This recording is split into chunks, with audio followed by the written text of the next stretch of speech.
J'ai présidé beaucoup de mariages dans ma vie et je trouve toujours intéressant de voir qui le couple choisit comme leur témoin de mariage. Souvent, ce sont de bons amis, des personnes en qui ils ont confiance. Et ce jour-là de la noce, les témoins partagent la joie de l'alliance qui s'établit de façon permanente entre cet homme et cette femme.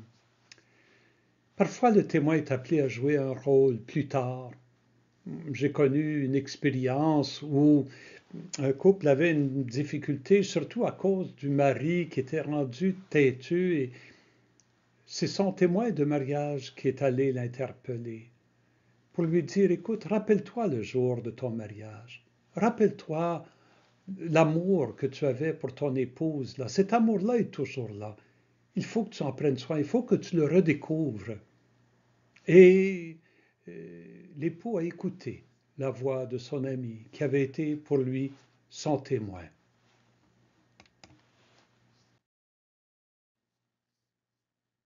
Dans l'histoire de la relation de Dieu et d'Israël, au début de l'histoire, à l'époque de Moïse, lorsque Dieu décide de sortir de son peuple de l'esclavage en Égypte, on pourrait presque dire qu'ils ont une relation d'époux et d'épouse au début de leur mariage. Ils doivent s'apprivoiser l'un l'autre, ils doivent apprendre à se connaître et un est fidèle et l'autre est infidèle et il y a toutes sortes de mauvaises aventures et les émotions s'enflamment entre les deux. On peut vraiment lire ce récit-là du début de l'histoire d'Israël dans cette perspective.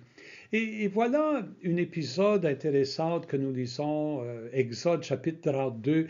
Euh, Dieu est en train de parler avec Moïse sur le mont Sinaï, hein, il donne les 10 commandements, mais pendant ce temps-là, le peuple qui entend en bas, qui attend en bas, il se détourne de Dieu, il est infidèle, il se construit un veau d'or, il se met à l'adorer.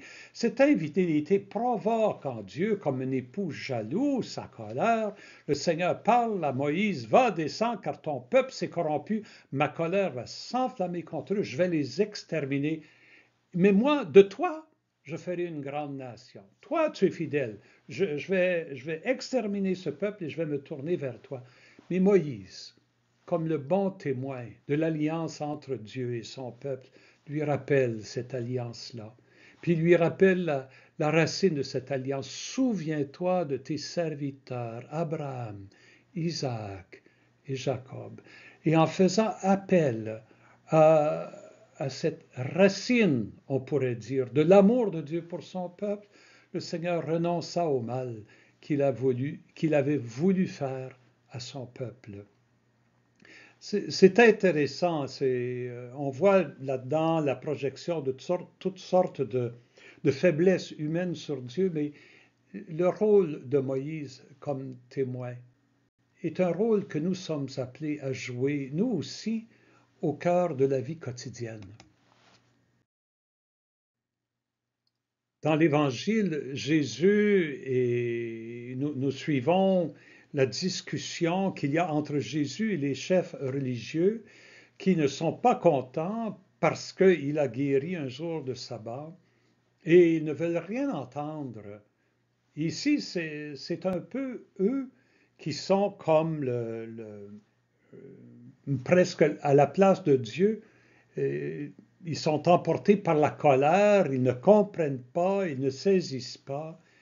Et Jésus leur parle. Il dit, écoutez, vous avez envoyé une délégation auprès de Jean-Baptiste. Jean-Baptiste, il a rendu témoignage à la vérité. Jean-Baptiste vous a parlé. Les œuvres mêmes que je fais témoignent que c'est le Père qui m'a envoyé. Les miracles que je fais, elles parlent, elles vous rappellent la vérité. Le Père qui m'a envoyé, lui aussi m'a rendu témoignage. Hein, c'est probablement, il fait référence au baptême, quand la voix de Dieu est descendue du ciel. Celui-ci, mon Fils, écoutez-le. Et enfin, Jésus continue, les Écritures qui me rendent témoignage aussi. Vous ne voulez, malgré ces Écritures-là, vous ne voulez pas venir à moi pour avoir la vie. Jésus, il fait intervenir tous ces témoins pour éveiller le cœur de ces chefs religieux. Nous sommes appelés à être des témoins comme Moïse, mais nous sommes appelés à écouter les témoins comme ces chefs religieux. Ouvrons nos cœurs au témoignage de l'Écriture, au témoignage de nos frères et de nos sœurs qui nous entourent, au témoignage de Jésus lui-même, qui nous parle et qui nous rappelle que Dieu est un Dieu de la vie et qui ne veut qu'une chose, que nous vivions pleinement. Et dans cet esprit-là, prions avec le psalmiste, qui lui aussi est un témoin. Souviens-toi de moi, Seigneur, dans ta bienveillance pour ton peuple.